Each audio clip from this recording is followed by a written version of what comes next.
अब हम आपको भारत के उन नायक और नायिकाओं से मिलवाएंगे जो दिखने में तो बहुत साधारण हैं, लेकिन उनकी सोच असाधारण है। और ये ना तो क्रिकेट के स्टार्स हैं, ना ये फिल्म स्टार्स हैं, और ना ही बड़े बड़े सेलिब्रिटीज हैं। इनकी तस्वीरें आपने कहीं किसी अखबार में नहीं देखी होंगी, ये न्यूज चैनल्स के डिबेट्स में भी नहीं आते। आज राष्ट्रपति रामनाथ कोविंद ने देश के ऐसे तमाम लोगों को पद्म पुरस्कारों से सम्मानित किया है जिन्होंने कला, संगीत और दूसरे क्षेत्रों में देश का मान सम्मान बढ़ाया है। इन्हीं में से एक थे वाराणसी के 126 वर्ष के स्वामी शिवानंद, जिन्हें आज पद्मश्री पुरस्कार से सम्मानित किया गया। और जब वो राष्ट्रपति भवन के शानदार रेड कारपेट पर नंगे पैर चलकर आए तो पूरा देश गौरवान्वित हो गया। पुरस्कार लेने से पहले स्वामी शिवानंद ने प्रधानमंत्री मोदी को दंडवत प्रणाम किया, जिसके बाद प्रधानमंत्री मोदी ने भी उनके सामने अपना सिर झुकाकर उसी अंदाज में उनका धन्यवाद दिया और उनका अभिवादन भी स्वीकार किया। देखिए, लोकतंत्र की अगर आपको खूबसूरती देखनी है तो यहां देखिए। स्वामी शिवानंद ने 126 साल की उम्र में आज शाम को कुल 4 बार दंडवत प्रणाम करके अपनी फिटनेस भी पूरे देश को दिखा दी। वो राष्ट्रपति रामनाथ कोविंद के सामने भी घुटनों पर बैठ गए, जिसके बाद राष्ट्रपति ने उन्हें झुककर उठाया और उन्हें पद्मश्री से सम्मानित किया। ये तस्वीरें आज पूरे देश के लिए एक प्रेरणा बन गई हैं और स्वामी शिवानंद को भारतीय जीवन पद्धति और योग के क्षेत्र में विशिष्ट योगदान के लिए आज पद्मश्री से सम्मानित किया गया। आज इन तस्वीरों को देखिए, आपका दिल खुश हो जाएगा, आपको एक भारतीय होने पर गर्व महसूस होगा।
डॉक्टर अजय कुमार सोनकर, विज्ञान एवं इंजीनियरिंग।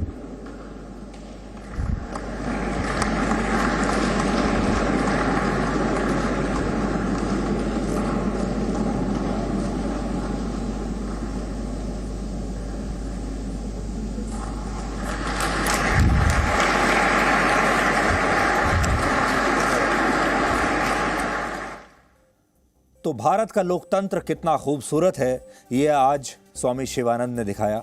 और भारत की संस्कृति क्या है वो आज पूरी दुनिया को स्वामी शिवानंद ने दिखाई।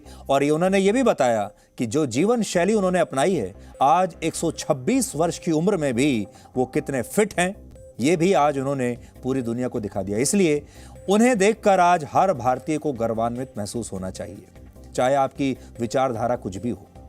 स्वामी शिवानंद की तरह हरियाणा के ओम प्रकाश गांधी की सादगी ने भी आज सबका मन मोह लिया।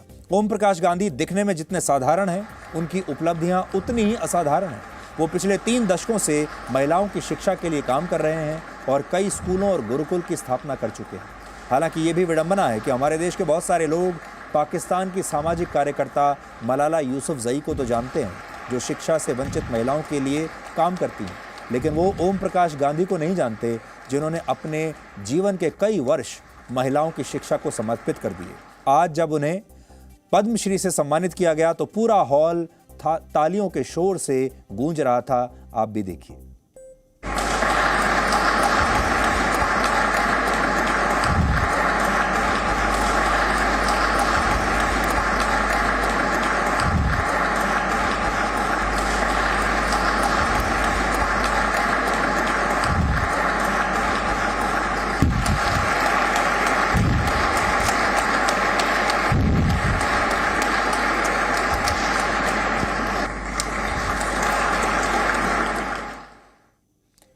तो ये है भारत देश आपके लिए।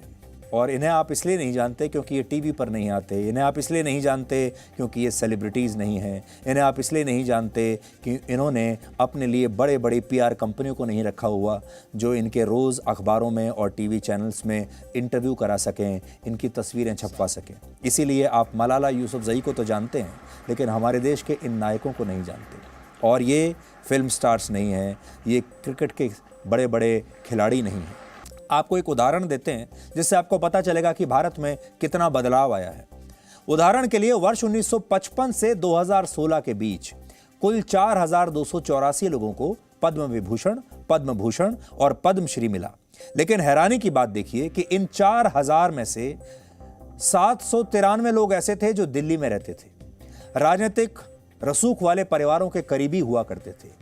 दिल्ली के बाद इन पुरस्कारों के लिए दूसरी सबसे बड़ी पसंद महाराष्ट्र के लोग होते थे, क्योंकि उस समय अवधि में महाराष्ट्र के 148 इस समय अवधि में महाराष्ट्र के 748 लोगों को पद्म पुरस्कार मिला इस दौरान। यानी दिल्ली के बाद जो अगला नंबर था वो महाराष्ट्र के लोगों का था। आप समझ सकते हैं उस समय महाराष्ट्र के जो नेता थे वो उनका बहुत प्रभाव था भारत की राजनीति पर। लेकिन ऐसे लोगों का कभी नंबर नहीं आया जो जमीनी स्तर पर बदलाव लाने के लिए काम करते हैं और इस देश के असली हीरो हैं।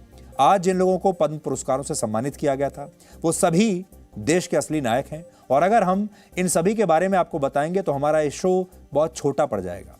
इनकी बात करने के लिए हम भी बहुत छोटे हैं असल में, क्योंकि इन्होंने काम ही इतने बड़े बड़े किए हैं। इसलिए आज हमने इनमें से कुछ कहानियां आपके लिए निकाली हैं जो आपको प्रेरणा और उम्मीद से भर देंगी।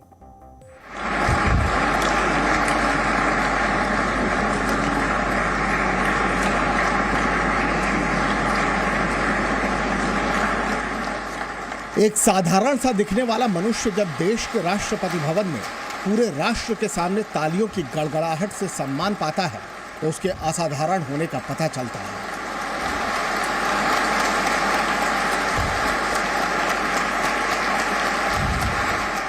एक 126 वर्ष के वाराणसी के शिवानंद बाबा ने ना तो इस सम्मान की कल्पना की थी, न कभी इसका इंतजार किया था। पद्म सम्मान खुद चलकर उन तक पहुंचा तो उन्होंने भी 4 बार दंडवत करके इसे पूरा मान दिया। ये सरलता पिक्चर ऑफ द डे बन गई।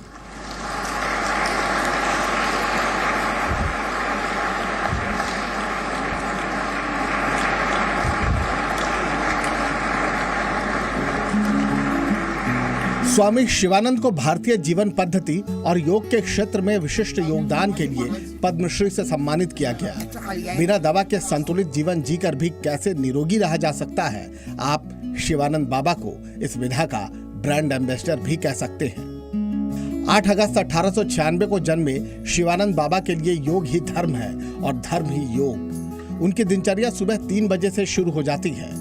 सुबह उठने के बाद 1 घंटा योग और उसके बाद 1 घंटा पूजा। सदी होने को आ रही है, शिवानंद बाबा ने यह नियम कभी नहीं तोड़ा। फिटनेस को लेकर तमाम जतन करने वाले और फूड सप्लीमेंट पर निर्भर रहने वाले लोग शिवानंद बाबा से हेल्थ टिप्स ले सकते हैं। बाबा की डाइट में ना तो फल शामिल है और ना ही दूध। भोजन सिर्फ उबला लेते हैं, उसमें ना तेल होता है, ना नमक और ना ही शक्कर। अपने को इतना फिट कैसे रखते हैं आप? क्या क्या खाते हैं, कैसे करते हैं, कितना वॉक करते हैं? Only boiled food. No oil, no salt, no sugar. Simple खाना। 126 वर्ष की उम्र में शिवानंद बाबा को खाली बैठना भी पसंद नहीं। इनका मानना है कि रुक जाएंगे तो थक जाएंगे, इसलिए पढ़ते रहें, चलते रहें, दौड़ते रहें, कुछ करते रहें। बाबा का रूटीन ऐसा है कि रूटीन एकदम फिक्स्ड है। मतलब 3 बजे उठना, मतलब बाबा जी हर रोज़ 3 बजे उठ जाते हैं। फिर उनका डेली का बाथरूम वगैरह ये सब करके बाबा जी पहले 2 घंटा योगा, 2 घंटा वॉकिंग करते थे। अभी उनका उम्र 126 चल रहा है, तो बाबा जी 1 घंटा योगा, 1 घंटा वॉकिंग करते हैं। फिर उसके बाद पूरा दिन भर उनका जप चलता है, गीता पाठ, चंडी पाठ। दिन भर बाबा कभी सोते नहीं हैं। ये जो बाबा सुबह 3 बजे उठा तो शाम को 8:30 बजे जब बाबा रेस्ट में जाते हैं, दिन भर बाबा बैठे रहते हैं। ऐसे उनका जप तप चलता है, भक्त लोग से मिलते हैं, कभी बाबा डे स्लीपिंग नहीं करते। बाबा बोलते हैं कि दिन में सोने से बहुत सारे रोग हमारे शरीर में आते हैं। कर्म के प्रति आस्था हो और निस्वार्थ भाव हो तो पुरस्कार खुद व्यक्ति को चुन लेते हैं। राष्ट्रपति भवन में शिवानंद बाबा समेत जिन हस्तियों को पद्म पुरस्कारों से सम्मानित किया गया, इसमें कई ऐसे थे जो लाइमलाइट से दूर रहे। इनमें से बहुतों का तो आज से पहले किसी ने नाम तक नहीं सुना होगा।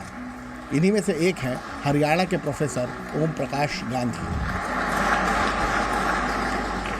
चेहरा मोहरा, कद काठी और कपड़े भी साधारण, लेकिन काम असाधारण।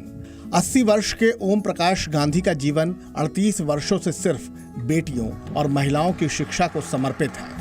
सरकारी नौकरी से इस्तीफा देकर जमा पूंजी से लड़कियों के लिए गुरुकुल बनाया, तो इसके बाद बेटियों की पढ़ाई को ही जीवन का एकमात्र मिशन बना लिया। अब तक कई स्कूल और गुरुकुल खोल चुके हैं और कई पर काम जारी है। आज कांग्रेस के बड़े नेता गुलाम नबी आजाद को भी पद्म भूषण से सम्मानित किया गया और पुरस्कार लेने से पहले उन्होंने प्रधानमंत्री मोदी का हाथ जोड़कर अभिवादन किया। और ये तस्वीरें आज कांग्रेस के नेताओं को अच्छी नहीं लगेंगी और प्रधानमंत्री मोदी ने भी इसी भाव के साथ उनका अभिवादन किया, यही भाव दिखाया। और ये जो तस्वीरें हैं आज गांधी परिवार को बहुत चुभेंगी, लेकिन आप भी देखिए।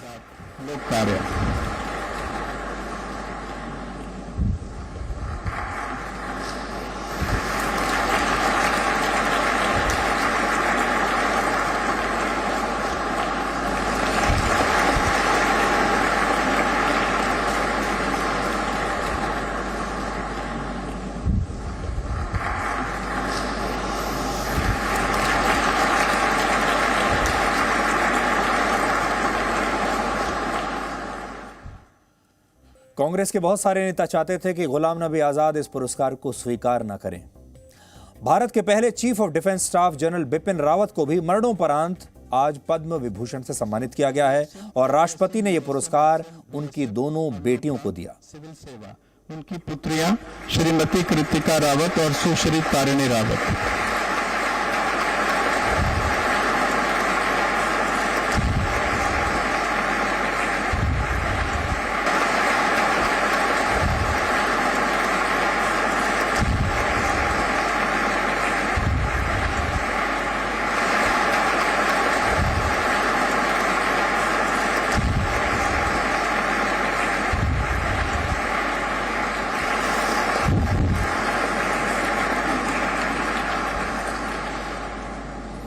General Bipin Rawat PVSM, UVSM, AVSM, USM, SM, VSM मरणोपरांत सिविल सेवा उनकी पुत्रियां श्रीमती कृतिका रावत और Sushri Tarini Rawat. Presenting B News app available on Google Play and App Store. Download it now.